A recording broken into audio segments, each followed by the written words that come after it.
Hi bookflowers, book potatoes, all of you, welcome back, and it's Kristen. Today we are going to be doing a book review for a book I just finished, which was You Love Me by Caroline Kepnes. And this is the third book in the You series, which, you know, was the one about the crazy, creepy stalker Joe Goldberg and his obsessions. So the first one in the series is called You, the second is Hidden Bodies, and then we have this one, the third. And the way that I'm going to do my rating for this book review is using the CAWPILE system, which is a system developed by Book Roast. I'll leave her channel and information in my description box below so you can check her out. But basically it covers character, atmosphere, writing style, all of that great stuff. I think it provides a really awesome structure for reviewing books. So yeah, this is also one of the first videos dedicated to a single book review that I've done on my channel. So I'm not sure why I chose this one, but let's go ahead and chat about it. So starting off, we should probably do a spoiler-free synopsis. In this book, our main character, Joe, has found himself in a small little island near the coast. Very cozy, very quiet. It's a big change for him from LA and New York City. And while he's there, he happens to meet someone, and his obsessions begin. Except this time, the person he falls in love with is a mom and has children.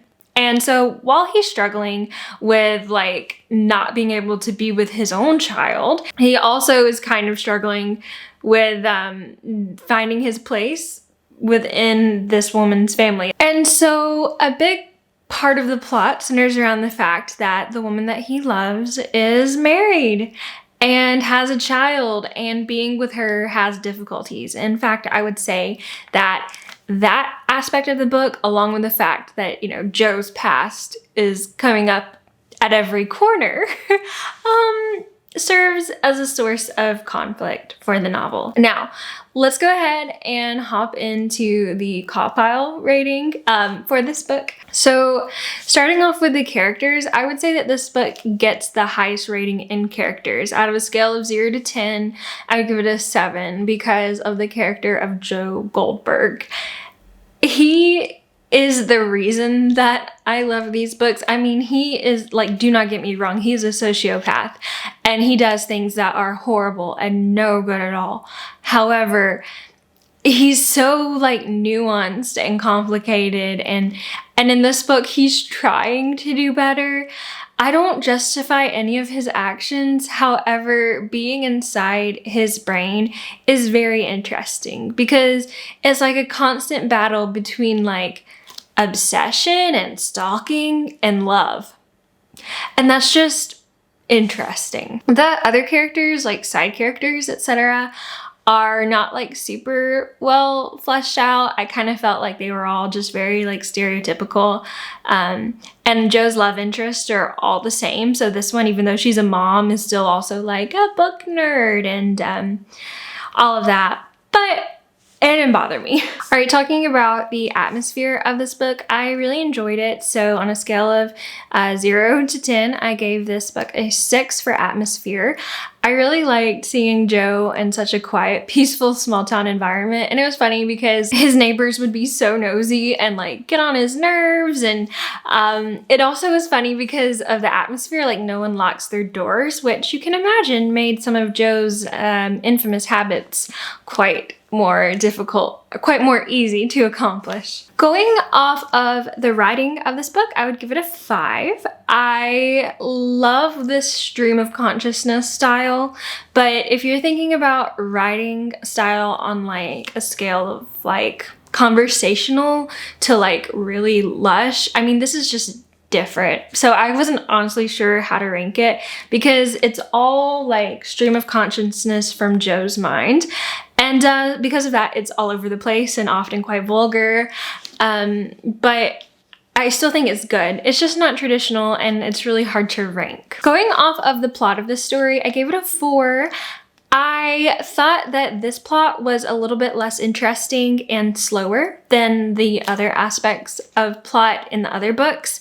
There's still action happening, but there's not as much I'm trying to be spoiler free. I'll say there's not as much of some of the more gruesome plot events in this book that happen in the other books. And maybe since he's on an island, everything just moves a little bit slower. I don't know. But overall, I just found the plot to be kind of dry. The level of intrigue in the story, I gave it a 5 because I was thinking of it in comparison to the other books. I read this like compulsively in the span of a couple days and really didn't want to stop or ever put it down. So I was intrigued by what was happening. But I read the first book of You in one day, and there was just so much more like bizarre, nail-biting, crazy things that happened. At least I felt like that, but you know, maybe it's just that my mind has started to adapt to the mind of Joe's, and the things that he does maybe don't seem so weird to me. Who knows?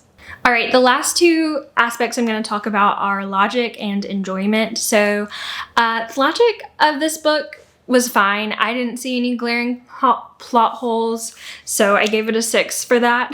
And then for enjoyment, I really enjoyed this book. I just, because of Joe and the stream of conscious nature of it, it's so interesting. It's like a character study of a sociopath, and I gave it a 7. So overall on the scale of the CAWPILE, that's a 5.71. which translating to a star rating would be 3 stars. And I would say like 3.8 stars. Out of all of the books in the series, it's my least favorite, but I still really enjoyed it. And if you like the first 2 books, this book will not let you down. So there's going to be a 4th one from what I've heard, and I'm excited to read that one as well. I was gonna say something more, but I'm gonna keep this review spoiler free, so I will stop there. If you read this book or any of the other books in the series and you're watching this review, let me know how we compared thoughts on this. And if you have not read this book yet, let me know if you think you might pick it up now. Hopefully you will. But that's gonna be it for me today. I hope you enjoyed this review, and I will speak to you very, very soon, whether you are a book flower, a book potato, or any other type of book person. See you then. Bye.